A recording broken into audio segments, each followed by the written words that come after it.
దేవునికి స్తోత్రం. Praise the lord. బాగున్నారా? మరోసారి ఈ విధంగా మనం కలుసుకోవడం దేవుడిచ్చిన అవకాశం. దేవునికి స్తోత్రం కలుగునుగాక. మీ అందరి క్షేమం కొరకై నిత్యము ప్రార్థిస్తూ ఉన్నాం. ఈ విధంగా ప్రతిరోజు మన యొక్క దినం యొక్క ప్రారంభాన్ని దేవుని వాక్యంతోనే ప్రారంభిస్తున్నాం. దినమంతా దేవుని వాక్యంపై ఆధారపడి ప్రభువిచ్చినటువంటి కృపలో మనం జీవిస్తున్నాం. అది మనకు దీవెనకరంగా ఉన్నందుకై దేవునికి స్తోత్రం. అటువలనే మరోసారి ఈ దినం కూడా దేవుని వాక్యాన్ని మనం చూడబోతున్నాం. కీర్తనల గ్రంథము 5వ అధ్యాయములో 11వ వచనాన్ని ఈరోజు మనం ధ్యానిస్తాం. నిన్ను ఆశ్రయించు వారందరూ సంతోషించుదురు, నీవే వారిని కాపాడుదువు గనుక వారు నిత్యము ఆనంద ధ్వని చేయుదురు. ఈరోజు ప్రభు మన కోసం ఇచ్చినటువంటి చక్కని వాక్యం, ఆయనను ఆశ్రయించుట వలన సంతోషం కలుగుతుందని. ప్రియ దేవుని వారలారా, ఈరోజు మీరు ఏ దుఃఖంతో, ఏ బాధతో, లేకపోతే ఎలాంటి సమస్య కోసం మీరు ఎదురు చూస్తున్నారో, ఏ ఆపద రాబోతుందని, ఏ కష్టంలో పడబోతున్నామని, లేకపోతే ఎవరి ద్వారా ఏ విషయంలో అయ్యో మా మీదకి మోపైనటువంటి సమస్యలు రాబోతున్నాయి కదా అని ఎదురు చూస్తున్నారో, వాటి విషయాల్లో మీరు ప్రభువుని ఆశ్రయించండి. ఆయన బాధపడకుండా సంతోషంగా మార్చబోతున్నాడు. ఆయన కాపాడబోతున్నాడు.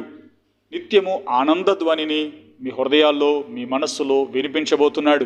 కాబట్టి భయపడకండి, దేవుణ్ణి ఆశ్రయించండి. మీకు రాబోతున్నటువంటి ప్రతి ఆపద, మీ మీదకి రాబోతున్నటువంటి ప్రతి సమస్య, మిమ్మల్ని ముంచబోతున్నటువంటి ప్రతి ఇబ్బందులు, మీకు తెలిసి కూడా కొన్ని సమస్యలు వస్తున్నాయని గ్రహింపు ఉండవచ్చును, లేదా తెలియక ఆకస్మికంగా మీ మీదకి రాబోతున్నటువంటి శోధనలు ఉండవచ్చును. ఏది ఏమైనా ప్రభువు వాటి నుండి మిమ్మల్ని విడిపించబోతున్నాడు. ఒకటి, మీరు ఆయనను ఆశ్రయించండి, ఆయనలోనికి రండి.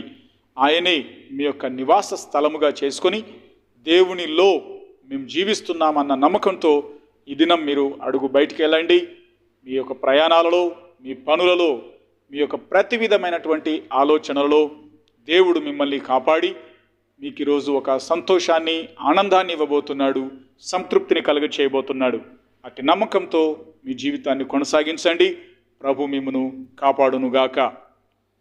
ప్రేమగల మా తండ్రి, వందనాలు. ఇదిగో ఈ దినం మీరు ఇచ్చినటువంటి చక్కని వాక్యము కొరకై స్తోత్రం.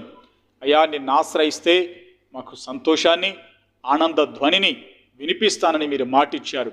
ఆ ప్రకారం ఇదిగో ఈ ప్రార్థనలో ఏకీభవిస్తున్న బిడ్డలో ఎవరెవరు ఏ సమస్యల్లోనికి, లేకపోతే ఏ గండంలోనికి, దుఃఖంలోనికి, బాధలోనికి వెళ్ళబోతున్నారో, ఏ కష్టాలు వారి మీదకి రాబోతున్నాయో, వాటన్నిటి నుండి యేసు నామమున విడిపించండి. వారు మీ సన్నిధానాన్ని ఆశ్రయించటం వలన, మిమ్మల్ని కోరుకొనుట వలన వారికి నెమ్మది, సంతోషము కలుగునుగాక. వారి హృదయాలలో ఆనందం కలుగునుగాక. ఈరోజు మా గండం తప్పిపోయిందని, మా మీదకి రాబోతున్న కీడు తొలగిపోయిందని వారు మిమ్మల్ని స్తుతించుదురుగాక. అటు ఆనంద సంతోషములతో నీ బిడ్డల్ని నింపి కాపాడవలసిందని యేసు నామమున ప్రార్థిస్తున్నాను తండ్రి. ఆమెన్. ప్రభు మిమ్మును కాపాడి భద్రపరచునుగాక. God bless you.